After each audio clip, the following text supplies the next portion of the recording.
indent cylinders and disc separators. In this chapter, you will learn about indent cylinders and disc separators, specifically what they do, how they work, how they are adjusted, how they are maintained. These machines separate particles which differ to wheat only slightly in size and shape.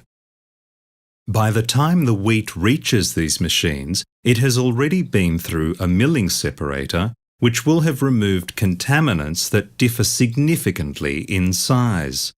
However, the wheat reaching these machines will still contain contaminants that have slight differences in size and shape to wheat. This will include small round seeds like canola, small round broken kernels, and long black seeds such as oats. Indent cylinders and disc separators can be used to separate these contaminants out. In some mills, these machines only receive the lightweight fraction from a preceding gravity selector. In other mills, they receive the full unsplit wheat stream. The indent cylinders, sometimes known as Trieur cylinders, consist of horizontally mounted cylindrical drums that rotate. The drums are indented. The size of the indents will depend on the size or length of material needing to be separated.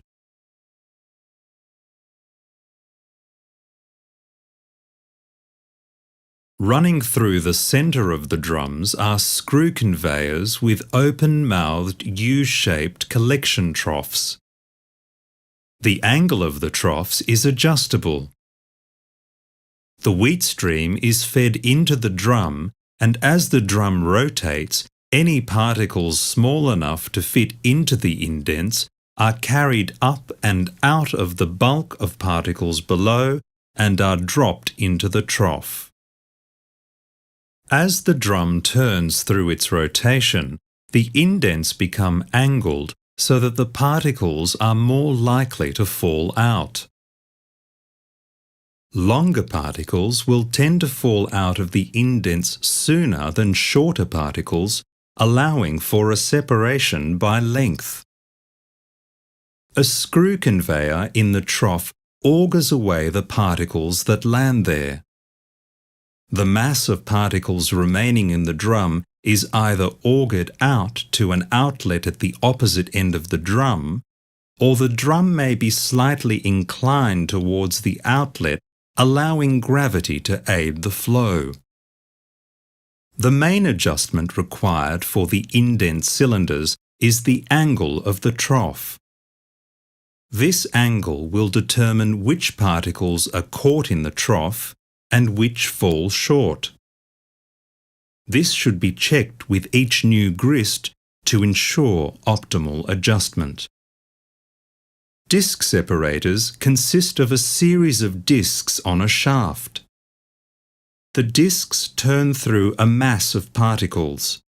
Like the indent cylinders, disc separators have indents which lift shorter particles higher out of the mass than the longer ones, allowing a separation by length. The shorter particles stay in the indents long enough to fall onto collecting troughs.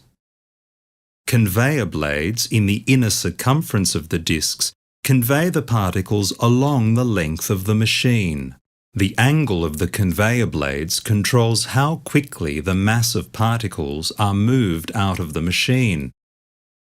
At the tailings end of the machine, there may be a gate at the outlet that controls the depth of particles in that part of the machine. The higher the gate, the longer the particles will remain in the machine. This will increase the chance that all shorter particles are removed, but also increases the chance that longer particles will be removed as well. Although seeds are constantly conveyed through the machine, There may be dead spots that form where particles do not move, leading to the chance of infestation. To prevent this, disc separators should be thoroughly emptied and cleaned out from time to time. Discs should be checked to ensure that they have not worn out and should be replaced as required. Many mills will have a series of these machines, one after the other, each set to create a different type of separation. For example, wheat may first be sent to an indent cylinder with small indents to pick out small contaminants that are shorter than wheat, such as canola seed and broken kernels. Next, the wheat will be sent to another indent cylinder with larger indents to pick out the wheat seeds from the longer contaminants such as black oats. The longer contaminants that remain may then be sent to another disc separator to pick out any remaining wheat so that none is lost.